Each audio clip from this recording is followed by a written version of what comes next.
Hello friends, स्वागत है आप सभी का। राजनीति विज्ञान के इस क्लास में हम मूल अधिकारों के बारे में विस्तृत रूप से वर्णन करेंगे और जानेंगे कि मूल अधिकारों की परिभाषा किस प्रकार से दी गई है। एक भारत के नागरिक को मूल अधिकारों के संदर्भ में क्या क्या सुविधाएं मिल रही है, अगर मूल अधिकारों का हनन होता है तो हम कहां पर जाएंगे, संविधान के अंदर भारतीय नागरिक को कितने मूल अधिकार दिए गए हैं, या जो व्यक्ति विदेशी है और भारत के अंदर रह रहा है तो उन्हें कौन से मूल अधिकारों से लाभान्वित किया गया है, मूल अधिकार कहां से लिए गए हैं, कौन से अनुच्छेद में क्या लिखा गया है, सभी विस्तृत रूप से जानेंगे। तो आप सभी का स्वागत है आपके अपने इस YouTube चैनल के ऊपर, जहां पर आपको बड़ी ही शानदार कक्षाएं देखने को मिलेगी। शुरुआत करते हैं। देखिए, मूल अधिकार भारत के संविधान के अंदर जो मूल अधिकार की परिभाषा दी गई है, मूल अधिकार की परिभाषा, तो ये मूल अधिकार है, ये भाग 3 में इनका वर्णन है, वो भाग 3 में दिया गया है, भारतीय संविधान के भाग 3 में। और अनुच्छेद की अगर हम बात करें, अनुच्छेद 12 से लेकर के 35 तक मूल अधिकारों का वर्णन है। अनुच्छेद 12 से लेकर के 35 तक देखिए, ये जो मूल अधिकार है ये लिए गए हैं अमेरिका के संविधान से। अमेरिका के संविधान से ये मूल अधिकार लिए गए हैं। यानी जब संविधान का निर्माण किया गया था तो अमेरिका लगभग 60 देशों के संविधान को खंखोला गया था और अमेरिका के संविधान से मूल अधिकार लिए गए थे। ठीक है ना। भाग 3 में इनको वर्णित किया गया और भाग 3 में इसको कहा जाता है भारत का मेगना कार्टा। भारत का मेगना कार्टा इसको कहा जाता है, भारत का मेगना कार्टा। यानी भारत के अंदर जितने भी लोग रहते हैं सभी को मूल अधिकारों से लाभान्वित किया गया है। तो ये अधिकारों की एक प्रकार से गारंटी दी गई है, जो प्रत्येक व्यक्ति की समानता या समान राष्ट्रीय हित और राष्ट्रीय एकता को समाहित किया गया है इसके अंदर। तो अगर मूल अधिकार की बात करें तो मूल संविधान में मूल अधिकारों की संख्या थी 7। मूल अधिकारों की संख्या थी 7। सबसे पहले हम बात करें तो मूल अधिकार आता है अपना समता का अधिकार। मूल अधिकार आता है अपना समता का अधिकार। यह आता है अनुच्छेद 14 से लेकर के 18 तक। अनुच्छेद 14 से लेकर के 18 तक। दूसरा जो मूल अधिकार आता है वो है स्वतंत्रता का अधिकार। स्वतंत्रता का अधिकार, इन मूल अधिकारों का वर्णन अनुच्छेद 19 से लेकर के 22 तक किया गया है। तीसरा जो आता है वो है शोषण के विरुद्ध अधिकार। शोषण के विरुद्ध अधिकार, तो ये जो मूल अधिकार दिया गया है ये अनुच्छेद 23 से 24 तक दिया गया है। चौथा जो आता है वो है अपनी धर्म की स्वतंत्रता। धर्म की स्वतंत्रता का अधिकार। धर्म की स्वतंत्रता का अधिकार, ये जो अधिकार दिया गया है वो है 25 से लेकर के 28 तक। 25 से लेकर के 28 तक। 5 नंबर जो मूल अधिकार मिला है भारतीय नागरिक को वो है संस्कृति व शिक्षा का अधिकार। संस्कृति व शिक्षा का अधिकार, ये जो अधिकार दिया गया है वो अनुच्छेद 29 से लेकर के 30 तक दिया गया है। छठा जो मूल अधिकार मिला था वो मिला था संपत्ति का अधिकार। संपत्ति का अधिकार, ये अधिकार दिया गया है अनुच्छेद 31 में। अनुच्छेद 31 में इसका वर्णन किया गया था। सातवां जो मिला मूल अधिकार वो है संवैधानिक उपचारों का अधिकार। संवैधानिक उपचारों का अधिकार, तो संवैधानिक उपचारों का अधिकारों का वर्णन है ये अनुच्छेद 32 में दिया गया है। देखिए, यहाँ पर जो 6 नंबर संपत्ति का मूल अधिकार था इसे हटा दिया गया था। ये मूल संविधान में जरूर वर्णित है, लेकिन जब 44वां संविधान संशोधन हुआ था, 44वां संविधान संशोधन जब हुआ था, संविधान संशोधन 1978 में हुआ था, और इस संशोधन के अंदर संपत्ति के मूल अधिकार को हटा दिया गया था। संपत्ति के मूल अधिकार को, ये जो संपत्ति का मूल अधिकार है इसको हटा दिया गया था। संपत्ति का अधिकार समाप्त कर दिया गया था और इसे भाग 3 से हटा करके भाग 12 के अंदर वर्णित किया गया। और अनुच्छेद की अगर बात करें तो अनुच्छेद 300 क में मूल ये संपत्ति का अधिकार एक कानूनी रूप में वर्णित किया गया है।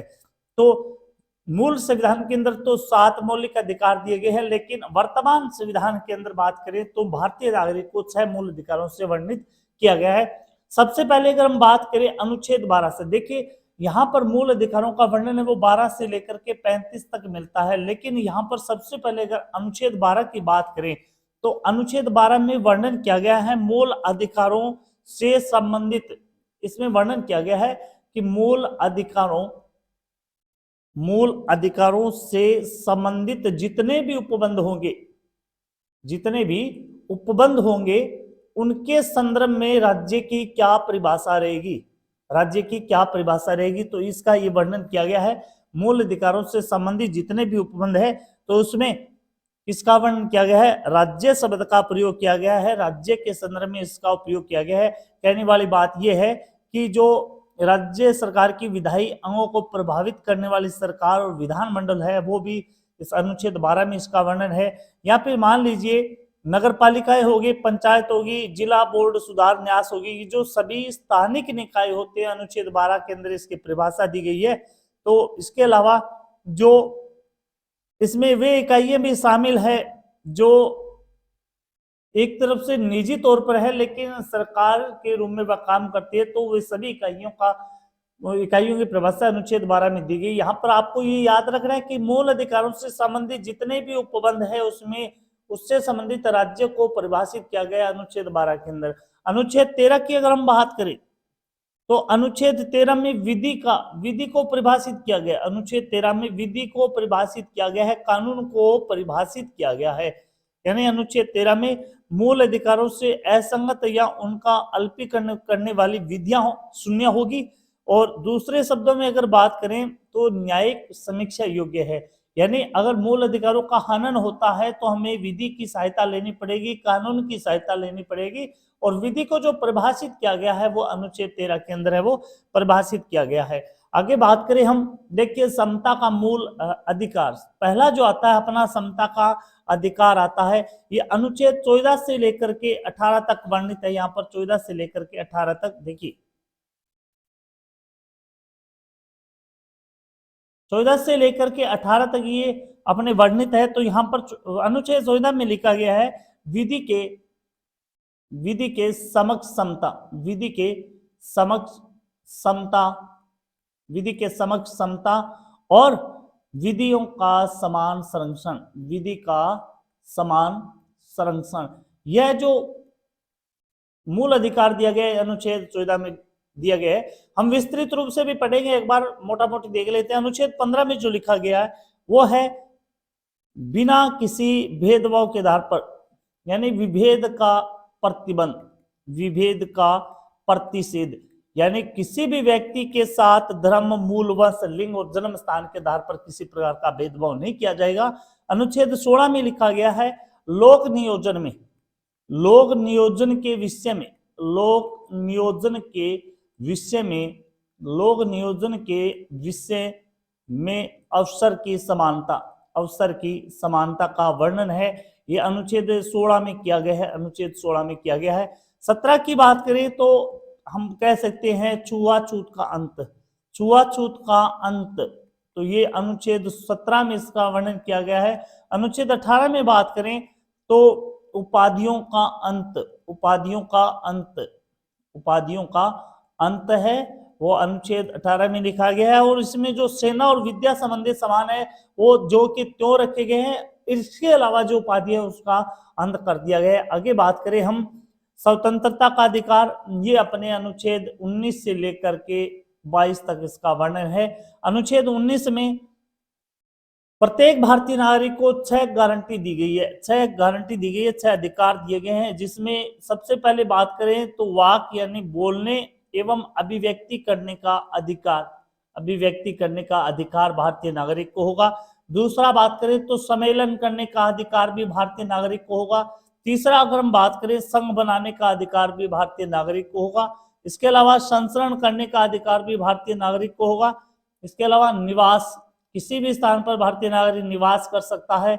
या फिर वृत्ति के बारे में अनुच्छेद 19 के अंदर लिखा गया है। 20 की अगर हम बात करें तो यहाँ पर दिया गया है 20 के अंदर अपराधों के लिए, अनुच्छेद 20 में है अपराधों के लिए, अपराधों के लिए दोष सिद्धि के संबंध में, दोष सिद्धि के संबंध में, दोष सिद्धि के संबंध में संरक्षण, ये अपना अनुच्छेद 20 में दिया गया है। आगे देखिए अनुच्छेद 21 में यहाँ पर दिया गया है प्राण व दैहिक स्वतंत्रता का अधिकार, प्राण व दैहिक स्वतंत्रता का अधिकार का जो वर्णन है वो अनुच्छेद 21 में दिया गया है। यहाँ पर देखिए 22 के अंदर, तो यहाँ पर कुछ दशाओं के अंदर, कुछ दशाओं में, कुछ दशाओं में गिरफ्तारी, कुछ दशाओं में गिरफ्तारी के बारे में जो वर्णन है वो अनुच्छेद 22 में गिरफ्तारी और निरोध, निरोध से संरक्षण, ये अनुच्छेद अपना 22 के अंदर है दिया गया है। तो ये हो गया अपना स्वतंत्रता का अधिकार। आगे बात करें शोषण के विरुद्ध अधिकार, तो ये अनुच्छेद 23 और 24 में वर्णित है। 23 में अगर बात करें तो बलात् श्रम का अधिकार, बलात् श्रम का प्रतिषेध, तो ये अपना अनुच्छेद 23 में दिया गया है, बलात् श्रम का प्रतिषेध।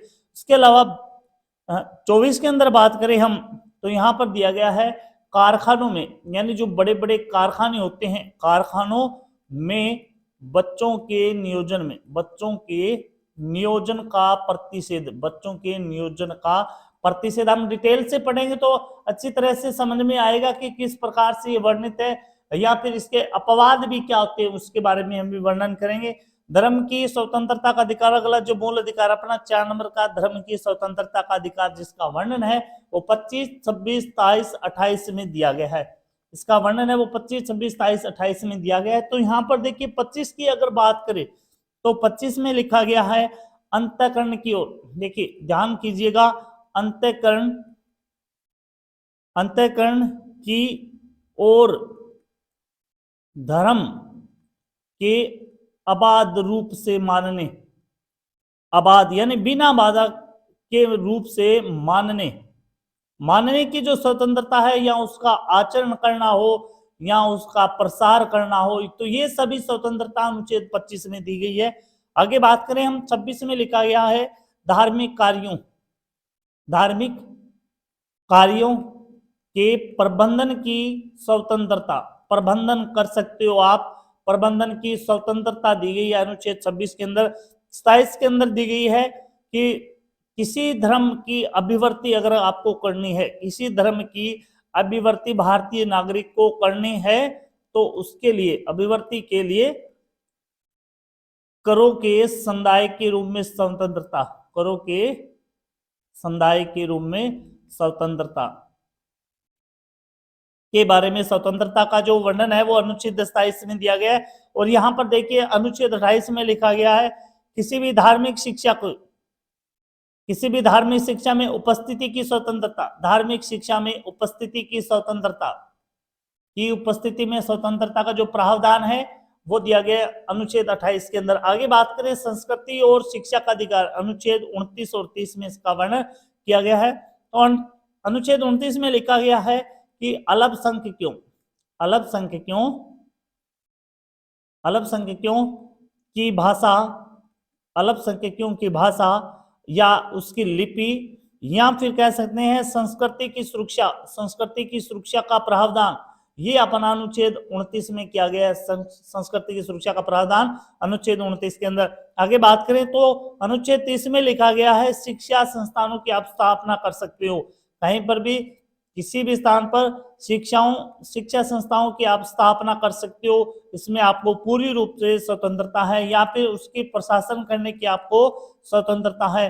तो यहाँ पर प्रशासन करने की जो स्वतंत्रता का उल्लेख है वो अल्पसंख्यक वर्ग के लिए किया गया है, लेकिन संविधान में यहाँ पर बहुसंख्यक जो लोग थे उस समय संविधान बनाते थे तो उनको भी यह स्वतंत्रता दी गई थी। अनुच्छेद आपको पता है 31 हटा दिया गया, मैंने पहले ही बता दिया आपको।